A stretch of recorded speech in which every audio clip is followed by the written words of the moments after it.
이에 아무 증거 없어도. 아멘. 오늘은 마가복음 12장 35절에서 44절까지의 말씀입니다. 마가복음 12장 35절에서 44절까지의 말씀을 함께 교독하시겠습니다. 제가 먼저 읽겠습니다. 예수께서 성전에서 가르치실새 대답하여 이르시되 어찌하여 서기관들이 그리스도를 다윗의 자손이라 하느냐.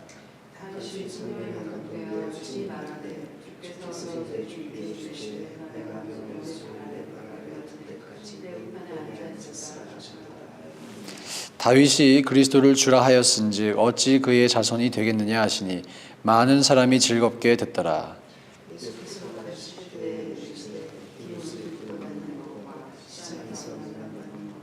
회당의 높은 자리와 잔치의 윗자리를 원하는 서기관들을 삼가라.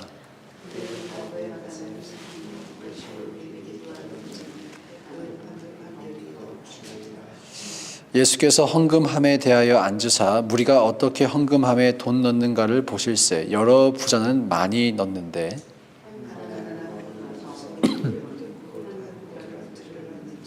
예수께서 제자들을 불러다가 이르시되 내가 진실로 너희에게 이르노니 이 가난한 과부는 헌금함에 넣는 모든 사람보다 많이 넣었도다. 그들은 다 그 풍족한 중에서 넣었거니와 이 과부는 그 가난한 중에서 자기의 모든 소유 곧 생활비 전부를 넣었느니라 하시니라.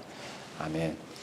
오늘은 칭찬받는 기준이라는 제목으로 하나님 말씀 증거하겠습니다. 우리가 어제 본문을 기억하실 것입니다. 어제 본문에서 가장 큰 계명이 하나님을 사랑하고 또 내 이웃을 내 몸과 같이 사랑하는 것이다. 이 말씀을 우리가 들었죠. 바로 그 예수님의 말씀 다음에 오늘 본문이 등장합니다. 그래서 이 본문을 그냥 서기관들을 삼가라, 이런 외식하는 서기관들을 삼가고 또 한 과부에 대한 이야기 에피소드로만 여길 수도 있겠지만 어제 본문과 이 같은 문맥에서 한번 이 본문을 이해해 본다면 어제 본문도 또 오늘 본문도 조금 더 깊이 있는 의미를 우리가 발견할 수 있게 될 것입니다. 예수님께서 어떤 사람을 칭찬하시는가? 이렇게 한번 질문해 볼 때 오늘 본문은 증거합니다. 예수님께서 칭찬하시는 기준은 직분이 아니다는 것이죠. 서기관이라는 직분 때문에 칭찬받는 것이 아니라는 것입니다. 그냥 그 서기관이라는 직분을 성실하게 수행한다고 해서 칭찬받는 것이 아니라는 것입니다. 사실 서기관들이 하는 임무는 대단히 중요한 임무였습니다. 하나님 말씀을 후대에 전달하는, 그것을 철저하게 기록하는 그런 임무를 또 그것을 해석하는 임무를 수행했던 것이죠. 오늘날로 치면 목회자와 같은 역할이라고 해도 과언이 아닐 것입니다. 그 직분을 받았다고 해서 그런 직분을 수행한다고 해서 칭찬받는 것이 아니라는 것이죠. 오히려 예수님은 지금 그 서기관들이 외식으로 길게 기도하고 그 직분을 제대로 수행하지 않기 때문에 그 받는 판결이 더 중할 것이다 라고 말씀하십니다. 직분이 있다고 해서 칭찬받는 것도 아니고 도리어 그 직분 때문에 판결이 중할 수 있다라고 말씀하시는 것입니다. 두 번째로 지식의 양도 아닙니다. 서기관들이 얼마나 하나님 말씀을 잘 알고 있었겠어요. 얼마나 그 말씀의 율법에 정통한 사람들이었겠습니까? 그들만큼 말씀을 아는 사람들이 거의 없었습니다. 그들이 가장 하나님 말씀을 많이 알고 있던 집단이었다는 것이죠. 그런데 그렇게 말씀을 알고 있다고 해서 칭찬을 받는 것도 아닙니다. 도리어 책망이 더 가중됐다는 것을 우리가 알 수가 있습니다. 자, 그렇다면 사회적인 어떤 위치, 사회적인 그런 이런 지위도 아니라는 것을 또한 우리가 알 수가 있어요. 서기관들은 아주 노블하고 회당의 높은 자리와 잔치의 윗자리에 앉는 사람들이었습니다. 그렇게 사회에서 대접받는다고 해서 하나님께서 반드시 인정하는 것이 아니었다는 것이죠. 오히려 한 가난한 과부이기만 해도 그 당시의 삶이 아주 어려운데 가난한 과부라고 기록을 하고 있죠. 얼마나 이 사람이 힘겹게 삶을 살았을지를 우리가 가늠해 볼 수가 있습니다. 이 사람을 예수님은 귀하게 여기셨어요. 사회적 지위도 하나님 앞에 인정받거나 칭찬받는 기준이 아니었다는 것입니다. 직분도 아니고 지식의 양도 아니고 사회적인 지위도 아니었어요. 자, 그러면 헌금의 액수도 아닙니다. 헌금의 액수도 아니에요. 오늘 가난한 과부가 와서 2렙돈, 한 고들한테를 넣었다. 이렇게 기록을 하고 있습니다. 아주 적은 양의 돈이었습니다. 근데 예수님께서 그 2렙돈을 이렇게 말씀하시죠. 모든 사람보다 많이 넣은 금액이라. 그 금액이 다른 사람이 낸 금액보다 훨씬 더 많았다. 다 풍족한 중에서 넣었지만 이 과부는 그 가난한 중에 자기의 모든 소유, 그 생활비 전부를 넣었다. 이렇게 말씀하십니다. 내가 헌금을 많이 한다고 해서 절대적인 기준으로 많이 낸다고 해서 그것도 주님께 칭찬받는 기준이 될 수가 없다는 것이죠.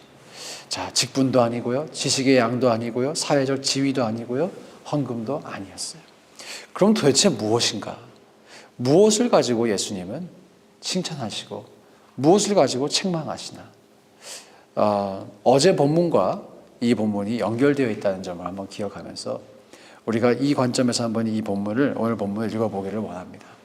하나님을 사랑하고 이웃을 사랑하는 사람. 하나님을 사랑하고 이웃을 사랑하는 사람. 오늘 본문에 등장하는 서기관은 하나님을 사랑한다라고 말하기가 어려울 것입니다. 하나님을 정말 사랑한다면 그 하나님의 말씀에 정신대로 살아가겠죠. 그런데 과부의 가산을 삼키고 외식으로 길게 기도했다. 여기서 과부의 가산을 삼켰다라는 것 자체가 이웃을 사랑하지 않는 사람이라는 것을 증거하고 있습니다. 외식으로 길게 기도했다라는 것 자체가 하나님을 정말 사랑해서 기도했다기보다는 습관적으로 혹은 해야 하기 때문에 혹은 사람에게 보이기 위해서 했다는 것을 우리가 알 수가 있죠. 서기관은 하나님을 사랑하지도 않았고 이웃을 사랑하지도 않았던 것입니다. 자, 그런데 반면에 이 과부는 틀림없이 하나님을 사랑했다고 나왔다. 그래서 자기가 가진 재산이 적지만 적음에도 불구하고 그것을 모두 드렸다라고 말하고 있습니다. 하나님을 사랑하지 않는다면 이런 행동 자체가 불가능하겠죠. 하나님을 사랑하는 그 중심을 예수님은 귀히 보셨고 그것을 칭찬하고 계신 것입니다. 이 과부가 이웃도 사랑했나요? 그렇게 질문해 보실 수도 있겠습니다. 저도 이 과부를 보면 곰곰이 생각해 봤어요. 이게 그 증거가 있어야 이 설교가 아다리가 맞잖아요. 그런데 곰곰이 생각해 보면 과부가 자신의 재산을 예수님께 드렸다는 것 자체가 이웃을 사랑했다라는 증거가 될 수가 있습니다. 그 당시에 예수님의 사역이 가난하고 헐벗고 소외된 자들을 돌보는 사역이었기 때문에 자신이 거기에 헌금한다는 것은 그런 일에 자신의 돈을 사용해달라는 것이죠. 이웃을 섬기고 사랑하는 일에 자신의 재산을 사용해달라는 그런 의도가 담겨 있었기 때문에 충분히 이 과부의 행동은 이웃을 사랑하는 행동이었다라고 우리가 이해해 볼 수가 있겠습니다. 하나님 사랑과 이웃 사랑은 참고로 같은 계명입니다. 같은 계명이에요. 하나님 사랑과 이웃 사랑이 별개의 계명이라고 생각해서는 안 됩니다. 나는 하나님은 사랑해. 그러나 이웃은 사랑하지 못해. 이것은 불가능하다는 것이죠. 요한복음 14장 21절에 예수님께서 이렇게 말씀합니다. 나의 계명을 가지고 지키는 자라야 나를 사랑하는 자니. 나의 계명을 가지고 지키는 자라야 나를 사랑하는 자다. 하나님을 사랑한다라면 뭘 하는 사람이에요? 계명을 지키는 사람이죠. 그 계명 중의 일부가 이웃을 사랑하는 것입니다. 하나님을 사랑한다면 그 계명을 지킬 수밖에 없는데 이웃을 사랑하는 것이 계명이기 때문에 지킬 수밖에 없는 것이죠. 그러니까 나는 하나님을 사랑한다 하면서 나는 이웃은 아직 사랑하지 못합니다. 이거는 논리적으로 말이 되지 않는다는 거예요. 하나님을 사랑하는 방법은 곧 이웃을 사랑하는 것입니다. 그의 계명을 지키는 것입니다. 마태복음 22장 39절에도 예수님께서 이렇게 첨언하세요. 마가복음엔 그것이 기록되어 있지 않지만 마태복음엔 기록되어 있어요. 첫째, 하나님을 사랑하라 라고 가르치신 다음에 22장 39절에서 둘째도 그와 같으니 라고 말씀하세요. 둘째도 그와 같으니 내 이웃을 내 몸과 같이 사랑하라. 여기서 둘째도 그와 같으니가 마가복음엔 없지만 마태복음에는 있습니다. 둘째도 그와 같으니. 그러니까 첫째 계명이랑 둘째 계명이 똑같다는 거죠. 똑같다는 거예요. 한 율법사가 나와서 계명을 한 개만 물어봤거든요. 가장 큰 계명 한 개가 무엇입니까? 한 개만 물어봤어요. 그런데 예수님은 두 가지를 말씀해 주시죠. 그러면서 그 첫째와 둘째가 같다라고 말씀하십니다. 자, 이렇게 하나님 사랑과 이웃 사랑이 어떤 복음서에서는 같게 동등되게 소개되고 있다는 점. 그리고 요한복음에서 계명을 지키는 자가 곧 나를 사랑한다. 이 말씀이 소개되고 있다는 점에서 우리가 분명하게 확인할 수 있는 것이 있어요. 하나님을 사랑하면 이웃을 사랑하게 되어 있습니다. 하나님을 사랑하는 모습을 어디서 확인할 수 있는가? 우리가 이웃을 사랑하고 있는지에서 확인할 수 있습니다. 자, 그렇다면 여러분과 저의 인생을 통해서 우리가 어떤 삶을 살아가야 할 것인가? 어떤 삶이 칭찬받는 삶일까? 분명하게 할 수 있습니다. 하나님을 사랑하고 이웃을 사랑하는 것입니다. 어찌 보면 하나님을 사랑하는 것은 눈에 잘 보이지 않을 수 있겠죠. 그러나 틀림없이 하나님을 사랑하면 이웃을 사랑할 수밖에 없기 때문에 우리가 정말 하나님을 사랑한다면 우리의 삶을 통하여서 그 사랑의 열매가 나타날 줄로 믿습니다. 그래서 어제도 말씀을 드렸죠. 우리가 이 땅을 사랑하며 사랑의 열매를 맺어야 한다라고 말씀을 드렸죠. 그 사랑의 의도가 하나님 앞에 올바라야 하고요. 그 의도가 올바른다면 정말 합당한 열매가 나올 것이라는 것이죠. 사실 우리 모두는 사랑받기 원하는 존재인 것 같아요. 네. 저와 여러분을 가만히 보면 저도 그렇더라고요. 사랑받기 원합니다. 예. 사랑받는 것을 싫어하시는 분 안 계시죠? 누군가가 우리를 사랑해 줄 때 우리는 그 사랑에 반응하고 마음을 열고 따스함을 느끼고 편안함을 느끼고 또 기쁨을 느끼고 보람을 느끼죠. 우리가 사랑을 받는 입장이 되었을 때 그 사랑을 받으면 우리에게도 좋은 열매가 나타난다는 것이죠.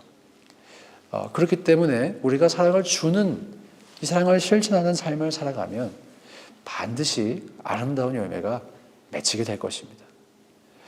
저와 여러분이 그런 점에서 우리는 이런 삶을 살고 있는가? 지금까지 나는 사람을 세우고 사람을 사랑하고 그런 따스한 또 아름다운 열매들을 맺으며 살아왔는가? 뒤돌아보며 곰곰이 질문해 보는 것이 정말 중요한 것 같아요. 나는 사랑의 열매를 맺는 사람인가?